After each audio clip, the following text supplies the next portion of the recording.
The year was 1972. Nirmal Kaur had started accepting the truth. When a familiar voice in the house brought tears to her eyes. She rushed to the other room, hoping to see her husband. But the echo was resonating from a radio set. Her husband, Subedar Asa Singh, was alive. जब 1971 में वो पकड़े गए थे तो उन्होंने लाहौर से बोला था कि मैं सूबेदार आसा सिंह बोलता हूँ. 3 दफा रेडियो में आया है उसमें. The broadcast was from Pakistan. Asa Singh was taken prisoner in the country. A year ago, a telegram from the Defence Ministry informed the new bride that her husband was dead. But now the truth was staring at her. It has been nearly 40 years since that afternoon in 1972. Nirmal is yet to get a glimpse of her husband. 1971 में वो पकड़े गए थे तो उन्होंने लाहौर से बोला था कि मैं सूबेदार आसा सिंह बोलता हूँ. 3 दफा रेडियो में आया है. उस वक्त रेडियो थे. रेडियो में 3 दफा आया कि मैं लाहौर जेल में पकड़ा गया हूँ. तो मैं अपनी सरकार से यही कहती हूँ कि इस वक्त मेरी उम्र 74 साल हो गई है. अब कोई पता नहीं है कि किस वक्त मेरी भी कुछ हो जाए, लेकिन मैं चाहती हूँ कि वो आ जाएं, मैं उनके दर्शन कर लूँ. ये गवर्नमेंट सरकार से मेरी अपील है, प्रार्थना है कि वो उनको छुड़ा दें. But she knows that somewhere in Pakistan, holed up behind bars, Subedar Asa Singh is waiting to come home, waiting to get back to his family, waiting to let India know that there are many like him who wish to see their motherland again. Nirmal's hopes have been raised and brutally crushed many times. 5 years back, her happiness knew no bounds when she, along with 13 others, was taken to Pakistan. She was convinced of returning home with her husband, eager to show him all that had changed. But that trip too ended in vain. No, she wasn't taken to his barrack. She wasn't allowed to scout through prison cells. Instead, Nirmal was given a pile of documents, and in that disarray of alphabets, she couldn't spot Asa Singh's name. Nirmal returned shattered and empty-handed. वो जब पकड़े गए लाहौर से बोले थे वो कि मैं लाहौर की जेल में कैद हूँ, पकड़ा गया हूँ और मुझे छुड़ाने की कोशिश करो. 17 तारीख को सीज़फायर हुआ तो 18, 19, 20 3 दिन बोलते रहे रेडियो में, पाकिस्तान रेडियो में, और यहाँ पर हमने सुना है. The cruel bureaucratic joke had played itself out, and she had become a helpless pawn. Seeing a husband in blood and flesh is her last wish. But whether her desire will see the light of the day is something that even she is not sure of. Even after 40 years, Nirmal Kaur refuses to give up her struggle to see her husband back home. Besides radio messages and anecdotal evidence, she has hosts of other reasons to believe that her man is a living prisoner in Pakistani jail.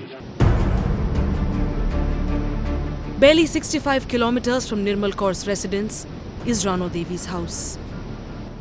Rushing to the border every time a prisoner returns has become more of a ritual for her.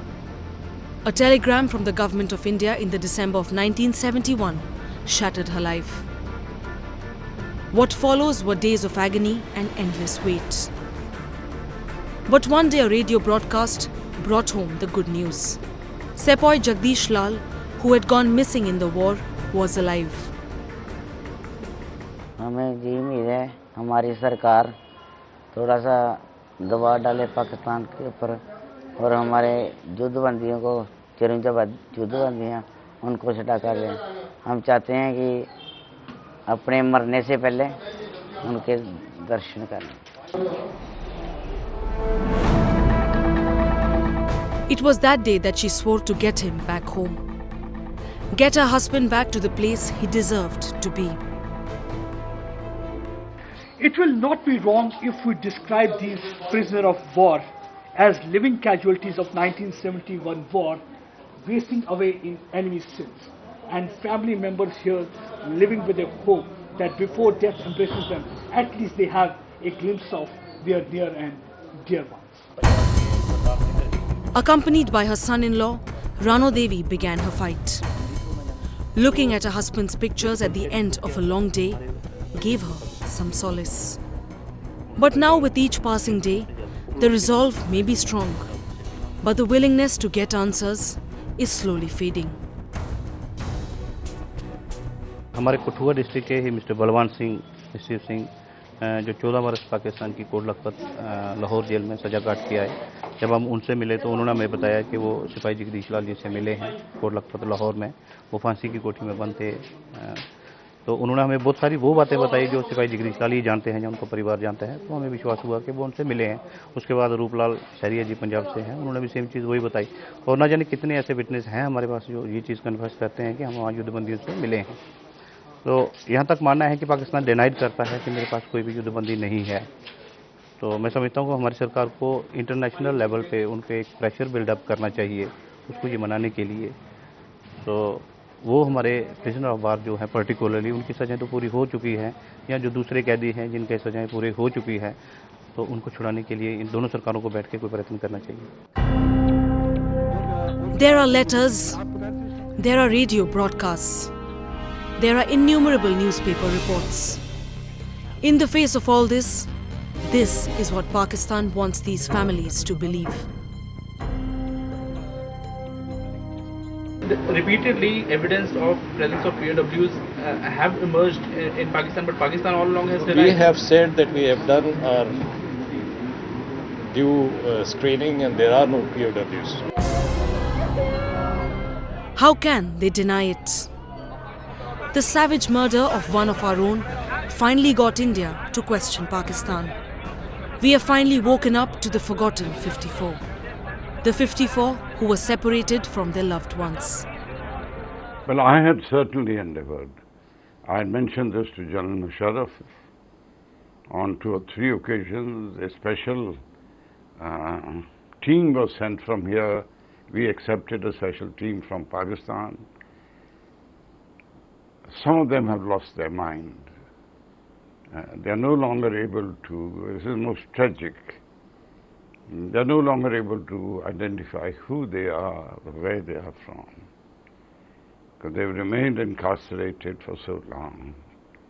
No other country or countries in the world behave with one another in this fashion. Fighting a war barely ever brings any good news. People die, homes are destroyed, families are devastated for life.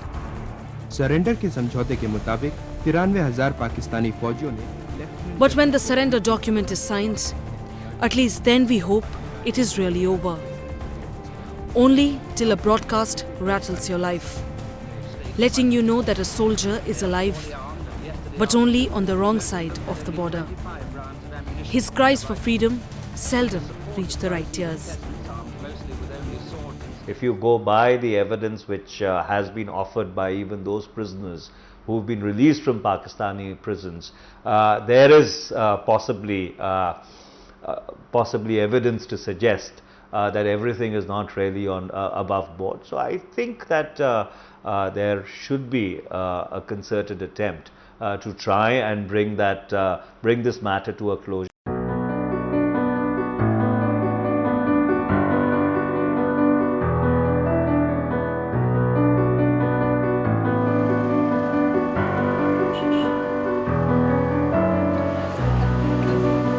The atmosphere in the room was jubilant.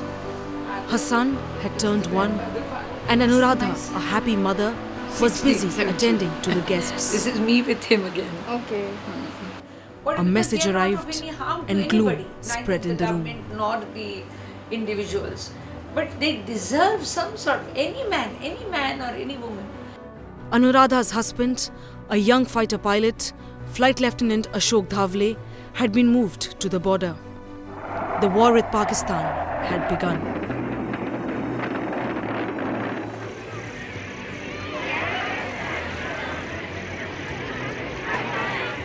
She rushed to Pune with her son, and for days letters from her husband describing their pre-dawn sorties kept her going. But that contentment was short-lived. The first telegram told her Ashok was missing. was very And on December 12, 1971, This is also Flight Ashok. Lieutenant Dhavle And his was sister. declared dead. Shattered and tormented for years, she struggled to make ends meet with the measly pension.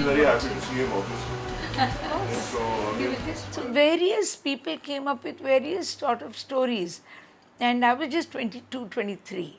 So I didn't want to believe. And prior to that, twice he had ejected from the plane. So Ashok had done it twice. Once before I had got engaged to him. He had ejected once, and when we met again, he had told me about the incidents then. Second time, once more, he had come back safe to our borders. So somewhere I was under the, in Marathi we say iza biza tiza. So I was under the impression that it might be third time also. This must have been just a incident that he must have escaped. And since it was not in our borders, which was told then to me, and his wallet and his scarf was found. The wallet had my photograph and all in that. So then people also told me that he must have thrown it before he ejected, or it must have fallen, not to be caught. What various people continued to make us believe. For 7 years, life for Anuradha was limited to giving her son a good upbringing. Then one day, it all changed. Hidden between a long list of names of POWs was Flight Lieutenant Ashok Dhavle. His plane had crashed, his belongings were recovered, but his body was never found. But now there was a glimmer of hope. An article in a Pakistani newspaper added to her belief. This is my grandson's. It has been 41 years, and she has safely locked up the memories of her early life. But they are precious, and she is going to hold on to them till the very end. Anuradha is determined. This is him and me. A fresh sort of a thought, or some gentleman would come into the limelight and talk about the POWs. So then first time it was Mr. Suri who came, and then there was another, then Tambe followed. So a lot of people kept on, and then there were some farmers who were sort of arrested by them. So the hopes were not, they didn't die. They didn't die away. So we kept on waiting, and somehow every time the message was made fresh again for us. Our hopes were again increased because of this. She may not have favored the entry of her son into the defence forces, but Anuradha Dhavle still hopes that her husband, the brave pilot, may have ejected and escaped a third time round as he had on the previous two occasions. She hopes that if he is still alive in some Pakistani jail, the authorities there will show him some mercy and let him lead at least the last few years of his life in a dignified way. She exudes the wife of a fighter from the moment she sets foot in the room. Her demeanour probably a result of the struggle that has not ended in 40 years. Damayanti was barely getting used to her newlywed life when tragedy struck. It was not just countries that were separated after the 1971 war. A wife, less than 18 months into her marriage, was separated from her husband. Flight Lieutenant Vijay Vasant Tambe had gone missing in Pakistan during the war. You see, some of the prisoners who came back from Pakistan, whichever kind of prisoners they were not necessarily prisoners of war. In fact, they weren't prisoners of war. But prisoners who were taken for any kind of ordinary crimes and all, when they came back, they gave us the information that they have seen prisoners, Indian prisoners of war there. And that was one kind of information. The other, more authentic, I would say, was like Major Ashok Suri. He managed to send 3 letters to his father. Dr. Suri had taken those letters to the government, and the government believed that yes, this is Major Suri's handwriting. Right. Then Major Ghosh's photograph appeared in Time magazine, which we all know is published in America. He was behind the bars. My husband's name appeared in Pakistan Observer, a newspaper that's published in Pakistan, saying that Flight Lieutenant Tambe has been captured alive. She didn't know who to ask. She didn't know who to call. It was the last eventuality she was looking at. There was no proof of his death. Why would she believe just a message from the people she had never seen in her life? There was a book written by a BBC correspondent, Victoria Schofield, called Bhutto Trial and Execution. Now Bhutto, we all know, was executed sometimes in, I think, 79. So this book must have been published after that. And she makes a mention that Mr. Bhutto was lodged in a cell which was next to a jail, a cell where the Indian prisoners of 71 wars were lodged. Now these are some of the evidences that we have given to the government, and of course repeated time and again. And it is very unfortunate that despite these evidences, the Indian government has not been able to help us out. Damayanti Tambe gives no indication of the turmoil her life has been for the past decades. She gave up her badminton career because her battle couldn't be fought in a concrete court anymore. Damayanti was one of the few who went to Pakistan several times, hoping each time that she would return with her husband. But that one wish of hers is yet to be fulfilled. Simi was just 4 then. Her father's job in the army often gave her much to talk about with her friends. But she did not know his profession would one day take him very far away from her. Indian government is responsible for the 54 POWs because they are prisoners of war. They are soldiers of India. And I feel that the Indian government just has not done enough, even in Sarabjit Singh's case and many other cases. We've met many people who've come back from Pakistan after spending 20 years, 25 years, like Gopal Das, Kashmir Singh, and the Indian government has not given them any help whatsoever. And that is really sad, you know. I mean, today it's been more than 40 years since 1971. For Simi, it is not about whether her father can return home. She is desperately looking for an answer. If Major Warich is alive, and where is he? And if he is no more, she wants to be told that as well. My father is just one of them, but all these officers have not been traced, which I think is really sad, and the government should do something about it, if they really mean it. If they're giving their condolences to Sarabjit Singh's family, then they should show they mean it, and they should start doing something about it. At least then she can live with the peace that her father lost his life fighting for the country. An answer that the government of India owes her. An answer that will ease her agony.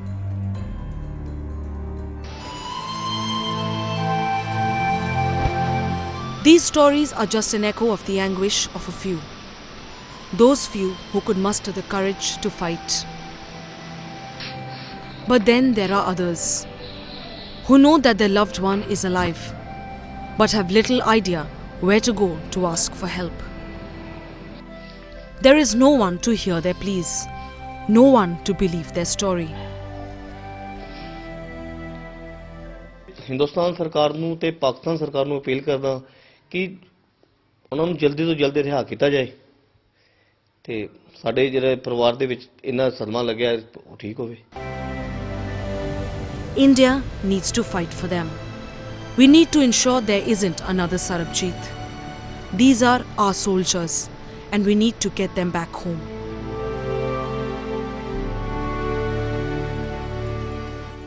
It was a war that, like many wars, changed not just boundaries, but relationships. These families say they would be content if they knew their father, their husband, their brother was dead. But that is not the case. These soldiers have become casualties, but they are alive and thriving. Suffering behind a prison, hoping for light at the end of the tunnel. For many, this is just a list with faceless names. But these are valiant soldiers who, without any fear, clashed with the enemy to protect the country. Why should we not fight for them? Why should we forget these 54?